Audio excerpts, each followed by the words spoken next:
Lição de número 11: A sutileza das mídias sociais. Texto áureo. Rogo-vos, pois, irmãos, pela compaixão de Deus, que apresenteis o vosso corpo em sacrifício vivo, santo e agradável a Deus, que é o vosso culto racional.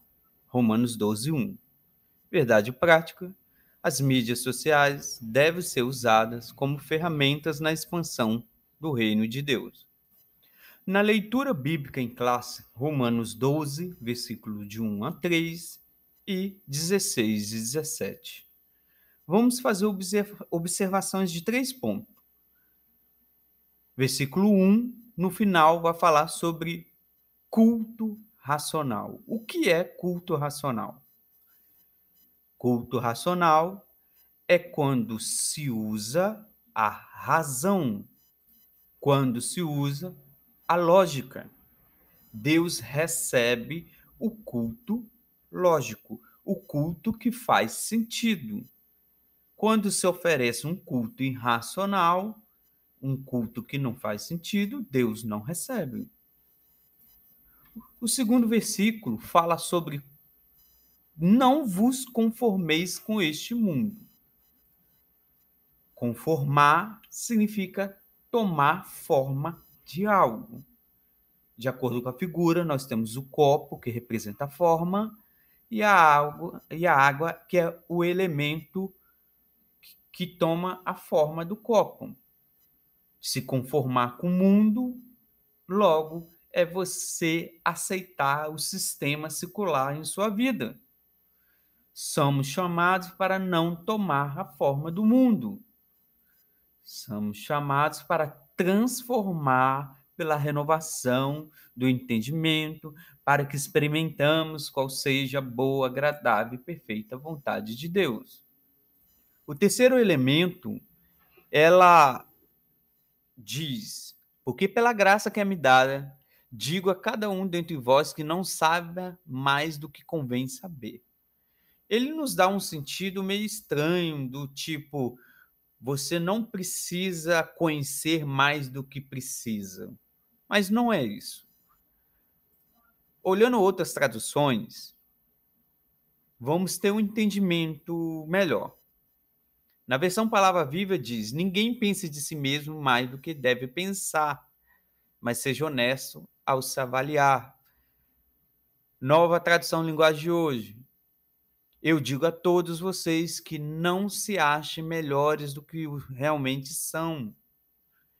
Nova tradução internacional: ninguém tenha de si mesmo um conceito mais elevado que deve ter. O entendimento desse versículo é para que um cristão não se ache melhor do que o outro. Não tem a ver com questão de se sabe mais, sabe menos. Mas tem a ver também a questão de você não usar do seu conhecimento por algum motivo, mesmo que você saiba mais em algum assunto, algum ponto, de se achar melhor do que o outro, porque logo à frente vai falar da unidade, no versículo 16. Ele vai falar que devemos ter unidade entre nós, devemos também não ambicionar coisas altas, devemos nos acomodar às coisas simples e humildes, não devemos ser sábios nós mesmos, porque quem dá sabedoria é Deus. Na introdução da nossa lição, vou falar sobre a mídia, e devemos entender primeiro o que são mídias. Mídia consiste num conjunto dos diversos meios de comunicação com a finalidade de transmitir informações e conteúdos variados. O universo midiático abrange uma série de diferentes plataformas que agem como meios para disseminar as informações. Tais plataformas que disseminam a informação é jornal, revista, televisão, o rádio e, por fim, internet. E dentro desse contexto, nós temos as mídias sociais. São aquelas ferramentas que permitem interação ou compartilhamento de informações. Exemplo dessas plataformas: YouTube, Facebook, WhatsApp e outros por aí. Vamos esbarrar na ética cristã no uso das mídias sociais. Ética consiste no conjunto de princípios morais que guiam os indivíduos ou grupo da sociedade. Ao usar uma ferramenta dessa, ela não tem moral, ou ela não é moral e moral em si mesmo, mas sim a ética, a moralidade está na pessoa do que a usa. A pessoa, ela pode usar uma plataforma para explorar a pornografia, mas só que a outra pessoa pode usar a mesma plataforma para fazer um curso de bons ensinamentos, um curso de culinária, um curso sobre marcenaria e assim por diante.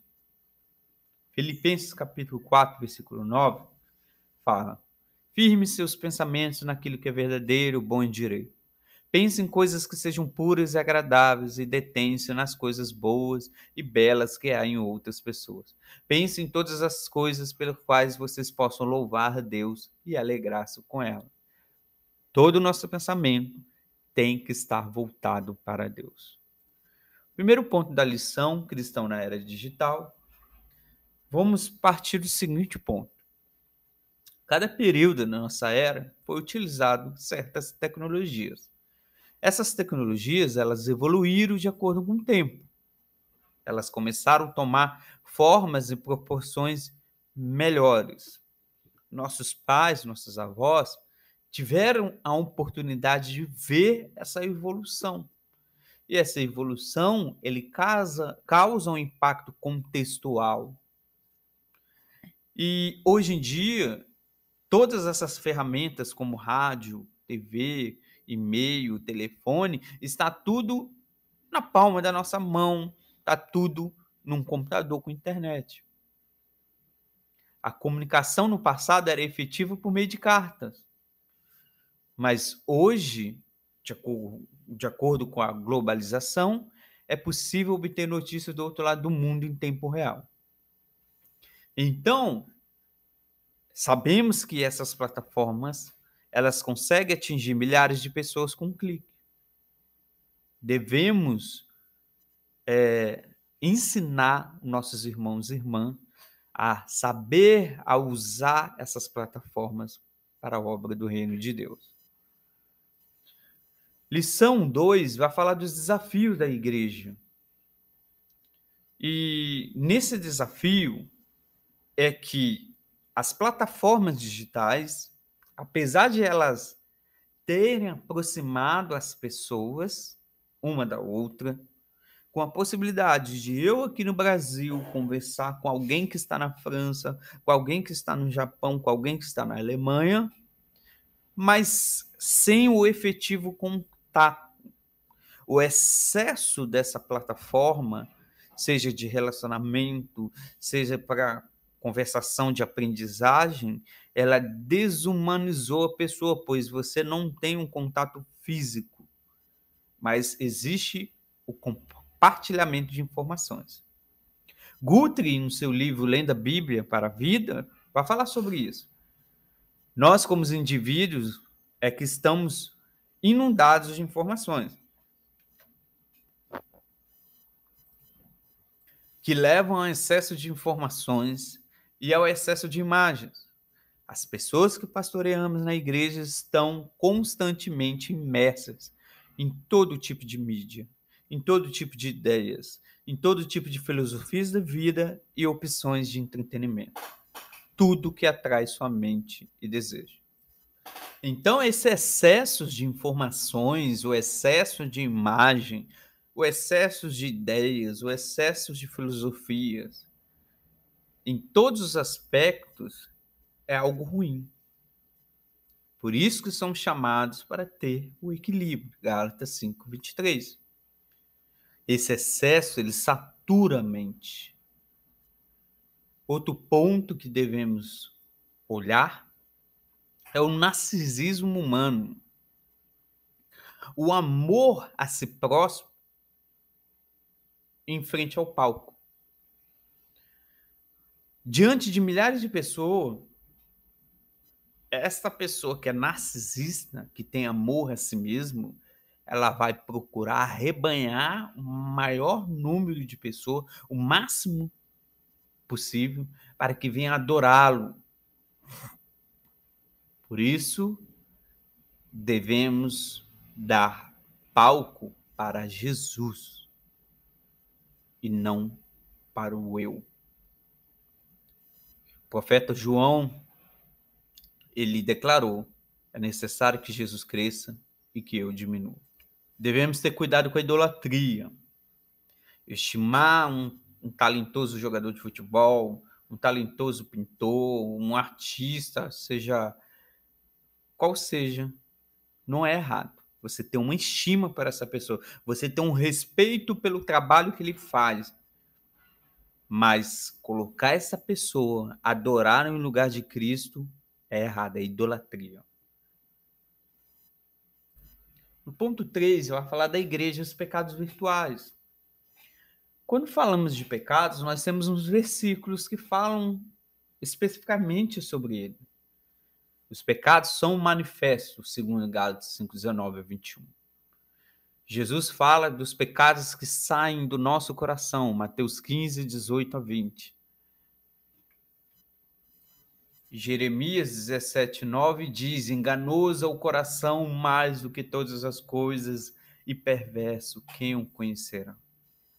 Por isso que no ambiente virtual é um prato cheio para todo tipo de prática de pecado. A exploração da pornografia, a disseminação do amor ao dinheiro, a disseminação da feitiçaria, ofensas, ridicularização da fé em Cristo, e etc, etc. Tem uma notícia, uma reportagem no G1 falando sobre os brasileiros estão gastando em média 5,4 horas por dia no seu celular. Na BBC News fala que 1 em cada 4 jovens está viciado em celular. E isso já se tornou um termo que significa nomofobia, que é o medo irracional de ficar sem celular. Não podemos deixar que essas plataformas tomem o lugar que é devido de Deus. Vamos usar com equilíbrio e vamos também separar o nosso tempo para adorar o Senhor, orar e fazer a obra. No capítulo 4 da nossa lição, ela diz sobre o ID de Jesus, que engloba tudo aquilo que a gente já falou. O bom uso das mídias sociais permite que a gente cumpra o ID de Jesus com eficácia, que alcance o lugar onde nós não poderíamos estar no momento. Mas ele não é o substituto do ID físico, mas ele é uma complementação. Algumas pessoas com algum tipo de doença física fica impossibilitado de ir em certos lugares, ok. Deus vai dar sabedoria para usar todas as plataformas digitais possíveis para que você leve a palavra de Deus. Mas só que não podemos negar o contato físico, a materialização do reino de Deus na vida das pessoas. E isso tudo representa a mordomia cristã, que foi falado na lição anterior. É o servo que sabe zelar com excelência o que Deus concedeu. Cláudio Ornaud de Andrade, no seu livro As Novas Fronteiras da Ética Cristã, diz: o verdadeiro cristão jamais se relativiza. Sua natureza moral e ética é absolutamente íntegra. Nas Sagradas Escrituras, a ética que a sociedade tanto celebra não passa de um referencial mínimo, até desprezível. A vida cristã vai além desses limites. Nosso modelo, nosso padrão é a perfeição moral do Pai. Nosso padrão é Cristo. Que possamos seguir esse padrão todos os dias da nossa vida.